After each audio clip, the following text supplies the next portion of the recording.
So we're on to Ruth 112, and I've done just the beginning of verse 13 because uh, 12 ends without finishing the sentence, and you'll see what I'm talking about. So see if you can pronounce the Hebrew here. This is tough for me to pronounce. That is, there's some decisions to make. Talk about them in a second. Here's how I would pronounce it: Shovna, Venotai, Lekna, Ki, Zakanti, Mihyot, Laish. So what do you recognize? Well, the na, I got a couple nas here. Na, na, na. So I'm going to hold off on that, but that's significant. This patak yod reminds me of the possessive suffix my, first common singular suffix, my, possessive. So I think this is going to be my daughters. Okay, so lake na, again, same na. Ki, we know ki, that's the word conjunction for or that. Zakan ti, we haven't seen it that much, but I do know that. That's a first common singular perfect ending. I, something. La is two, and ish is man or husband. Okay, so let's reveal. Revelio. Anyway, so Shovna, what is this? So my hesitation on the pronunciation here is normally when you have a shavah after a long vowel, and this is a show, not chauvinist, but shovna. When you have a shavah after a long vowel, normally it's a vocal schwa. The exception is when it's an accented syllable.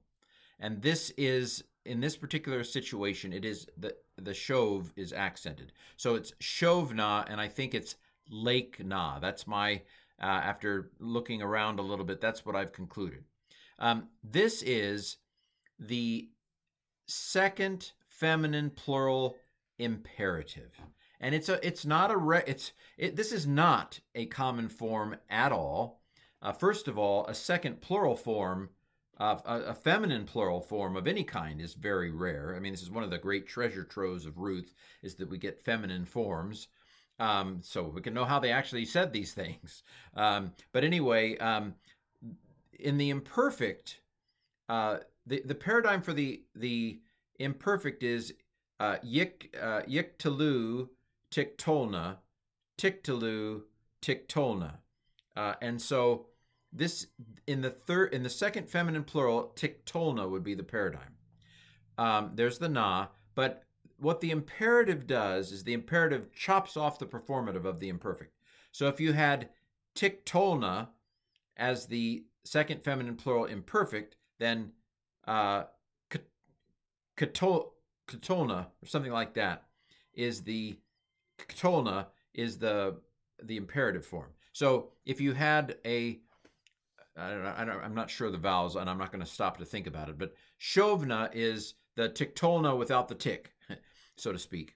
So this is a imperative. It's a basic stem. So call, if you want to call it a call stem or a G stem. So a G imperative, second feminine plural from shuv, which is middle weak. So we're missing a middle vav there. Meaning to return as a command. Return to Moab, my daughters. So this is my daughters. Ben is a child, and then the tav is benot, daughters. Ot is a feminine plural ending. Now it's written defectively. You don't have the vav there. But Ben is son. Benim, which we're going to see in a second, would be sons, masculine plural absolute, and benot is daughters, feminine plural. Okay, so return, my daughters. Go. This is halak. Again, why is the hey not on the front of it? Halak is weird. It behaves like a first yod, and sometimes first yods chop off their yod. So who knew? But anyway, this is, again, a call or G, Grundstamm, the basic stem, nothing done to it. So the call, imperative, second feminine plural. Now here it's written defectively without the hey. Hey is a vowel letter, and it's not there. You can omit vowel letters. It's allowed. The vowel letters were introduced to help reading. They are mothers of reading, matres lectionis. They were introduced to help you read. Anyway, return, daughters, go, for I am old. Zakanti. So the T is perfect, first common singular, and it's from zakan, which means to be old. It's a stative verb, to be in the state of oldness. Nothing done to it, so it's a call or G stem. So it's a call perfect, first common singular from zakan. Return, my daughters, go, for I am old. I am old, michyon. So when I see the hey and the yod, something inside my brain says, this is the to be verb. This is haya. It is a infinitive construct because the ot is kind of like a ballast to hold that puppy down. It's a third hey, so the hey went away, and the hey is not. It's a helper. And it left under persecution. But anyway, so ot, hiyot is the infinitive construct of to be or not to be.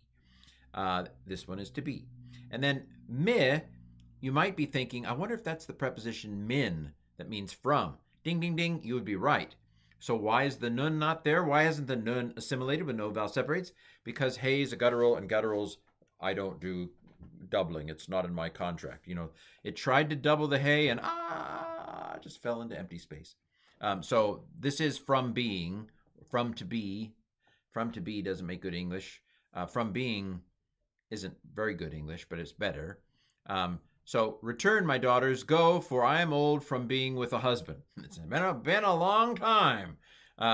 So to a husband.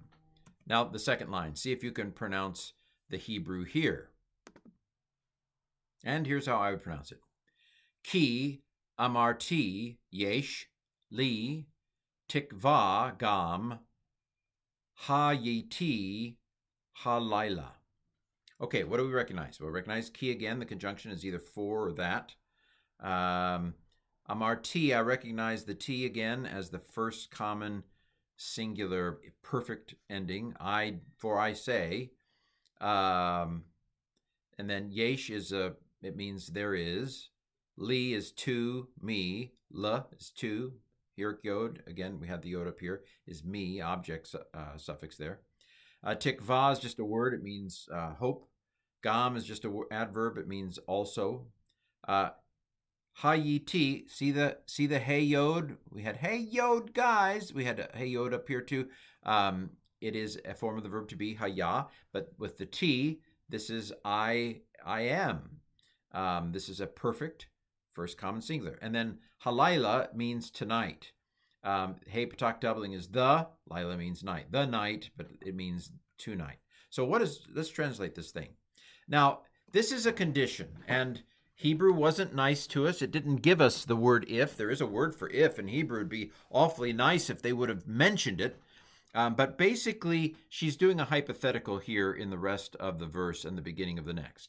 She says, go back, return, I'm old, I'm not married, Let's do a what if here. For I said there is to me hope. And this is a hypothetical. If let's say that I said, kind of like that. If I said, or let's go with this train of thought, shall we? For I said there is to me hope, even I was tonight. Okay, let's say poof, God creates a husband. I need a husband. There. Oh wow, thank you, Lord. There's a husband. Let's say God did that to me. Okay, that's the condition here. Now, do we understand the Hebrew before we move on? For I said, that's perfect call, first common singular from amar to say. Yesh means yesh, there is. It's just there is. To me, hope, also I was. This is perfect call, first common singular from haya. The night, but it means tonight. Okay, so let's say that tonight the Lord magically made me a husband. So let's read the Hebrew here. Can you pronounce it? La'ish v'gam yaladti banim. Okay, so here's the husband part. Let's say that tonight the Lord gave me to a husband, and even I bore sons tonight. Okay, it's magical. Bam, the Lord makes a husband appear. Bam, I get pregnant. tonight. And bam, I have children. I not only get pregnant, but I have sons. Not only one, it's twins, and it happens. Let's say tonight, bam, it happens. Anything about the grammar here? So yalad t is again call perfect, first common singular from yalad to bear. T again. Banim I mentioned, it's hirk mem, it's masculine plural absolute. So let's say all that happened. And here's where I'm going to go into 13 so we can finish the train of thought. Can you pronounce the Hebrew? Here's how I pronounce it. Halahain saberna ad asher yigdalu. Okay? So even if all that happened, so lahain is a conjunction meaning therefore, and the hey is an interrogative hey. It says question. Therefore, would or if or is, anyway, we really need the rest of the sentence to make it good English, but basically question mark, therefore, ta saberna. Okay, so here we have the na, but we have the tav on the front, okay? So this is an imperfect. And the tav, na, 1-2 punch is a second feminine plural. Y'all women, you going to wait? Shaber, are you going to wait, until they grow up? Let's talk what's legal here, In the United States, they'd have to be 18, Ancient Near East, maybe 15, 16, I'm not sure. Maybe not even that. Anyway, it's a rough world. But you're going to wait that long? You're not going to be able to bear, you'll be beyond your childbearing years by then. Not necessarily, because they may have been young when they got married, but anyway. So basically, we're going to have a little logic here, a little counterfactual, and Naomi's saying, you guys need to go. Go back home. Find husbands. So as far as forms, there's a couple interesting things about the verb forms here. I mentioned that this was an imperfect. I mentioned that it was third feminine plural. It's from shaber, but notice we have a doubled second radical. What stem does that happen in? What is your favorite stem? When does that happen? It's called the doubling stem or the D stem, or in old-fashioned language, the P-ale stem. So this is a D imperfect second feminine plural from shaber. What's the significance of the P-ale stem? It means it's a factative, to put in the state of. Would you therefore keep yourselves? Maybe I'm not sure. But anyway, you sometimes you just look up what a word means in a stem, and wait works here. Would therefore you wait until that they became big, they grew up. So this is a yod with a sharuk, 1-2 punch, third feminine plural. So it's a third feminine plural, imperfect, from gadal, which means to be big. Notice again, we have a doubled second radical. So this is also a P-ale. This is also a D stem. So it's a D imperfect, third common plural from gadal. They become in a big state. In other words, again, that sense. They become big. They are made big, the sense of the D.